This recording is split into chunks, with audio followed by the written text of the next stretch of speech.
Hej og velkommen tilbage. Der var lige lidt knas med teknikken, så det er lige kommet i en lidt finurlig rækkefølge. Så vi har lige taget det sidste spørgsmål først, og så tager vi de første spørgsmål nu. Og vi lægger ud med modellen om, hvor vi har vores model om det direkte demokrati og det repræsentative demokrati. Øh, og det, det direkte demokrati, det stammer helt tilbage fra oldtidens Athen, og det er der, hvor borgerne selv træffer beslutningerne i alle de politiske spørgsmål.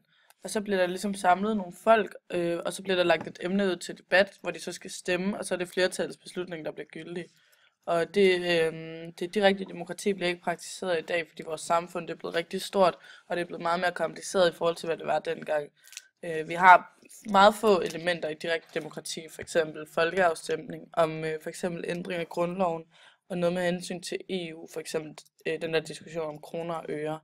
Nej, kroner og, og euro.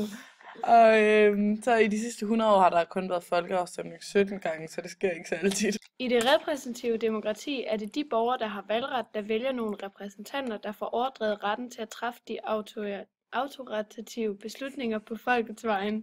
På den her måde er det vigtigt, at borgerne har mulighed for at skifte repræsentanter ud med mellemrum, hvis de nu er utilfredse med deres politiske arbejde.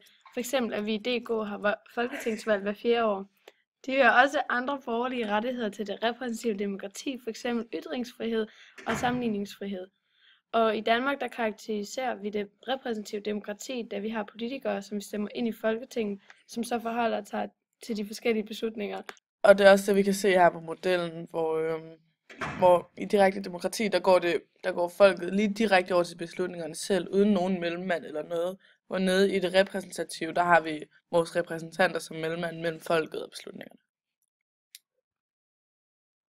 Og nu vil vi gerne snakke lidt om konkurrencedemokrati og deltagelsesdemokrati. Og konkurrencedemokrati, de går ind for, at borgerne kun burde deltage i valg til Folketinget.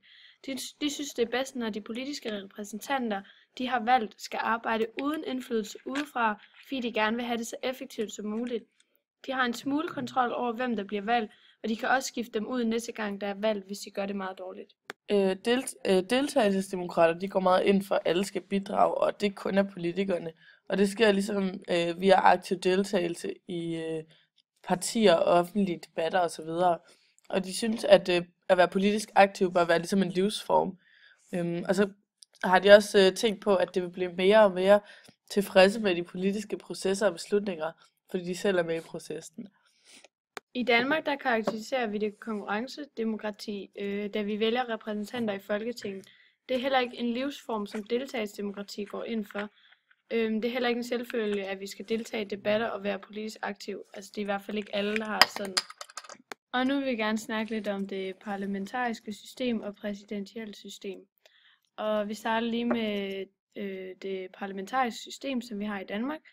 Og det betyder, at det er os vælgere, der afgør, hvem der skal ind i Folketinget, og så er det så Folketinget, som vælger regeringen. Altså det gør de forskellige partier, så på den måde har vælgerne også en smule indflydelse på, hvem der kommer ind i regeringen. Og i det præsidentielle system, som der bruges over i USA, der er det vælgerne, der direkte vælger, hvem der skal være præsident, som vi kan se her på modellen. Og så er det så præsidenten selv, der vælger, hvem han vil have som regering under sig efter valget. Og så er vælgerne så også med til at vælge kongressen, altså senatet og repræsentanternes hus. Og vi synes helt klart, at det er det parlamentariske system, der er det mest demokratiske, fordi at vi kan i princippet ikke vide over i det præsidentielle system, om den præsident, vi vælger at stemme på, bare går ligesom bag ryggen på alle vælgerne og vælger en regering, der er fuldstændig noget andet, det hvad man har stemt på. Og her der har vi ligesom en større indflydelse. Og så det. Der skete lille tekniske problemer undervejs, hvor vi nåede at optage de spørgsmål, der lige har været nu her, som vi nåede at optage inden det aller afsluttende spørgsmål, hvor man forklarer de der begreber. Så det er lige kommet i en lidt forvirrende rækkefølge, men det håber vi, at det er okay.